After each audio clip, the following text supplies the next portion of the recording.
Hi అండి, నా పేరు డాక్టర్ సీత. ఈరోజు లో స్పర్మ్ మార్ఫాలజీ అంటే ఏంటి తెలుసుకుందాం. సో నా దగ్గరికి చాలామంది వస్తారనమాట. స్పర్మ్ రిపోర్ట్ తీసుకుని వస్తారు.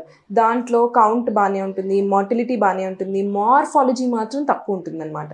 అలాంటప్పుడు మనం ఏమైనా చెయ్యాలా, ఏంటి, మనం డైరెక్ట్ ఐవీఎఫ్కి వెళ్ళాలా అనేది చాలామంది డౌట్ అనమాట.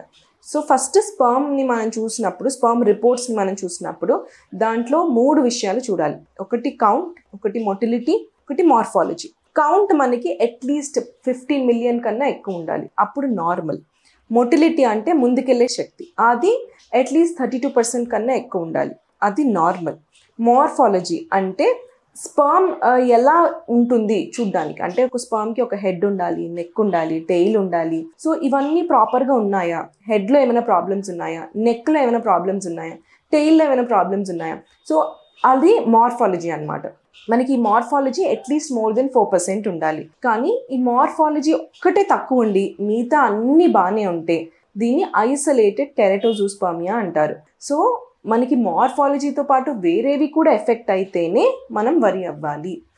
ఐసోలేటెడ్ టెరటోజూస్పర్మియా ఎందుకు వస్తుంది అంటే జెనెటిక్ ఫ్యాక్టర్స్ అయి ఉండొచ్చు, లేదా మన లైఫ్ స్టైల్ ఫ్యాక్టర్స్, అంటే మనం చాలా లావుగా ఉండి ఒబిసిటీ ఉన్నా, స్మోకింగ్ డ్రింకింగ్ ఎక్కువ చేసినా, డ్రగ్ అబ్యూస్ ఎక్కువ ఉన్నా, హీట్ ఉన్న ప్లేసెస్లో మనం ఎక్కువ పని చేసినా, లేదా ఏమైనా ఇన్ఫెక్షన్స్ వచ్చినా కూడా మనకి మార్ఫాలజీ అనేది ఎఫెక్ట్ అవ్వచ్చు.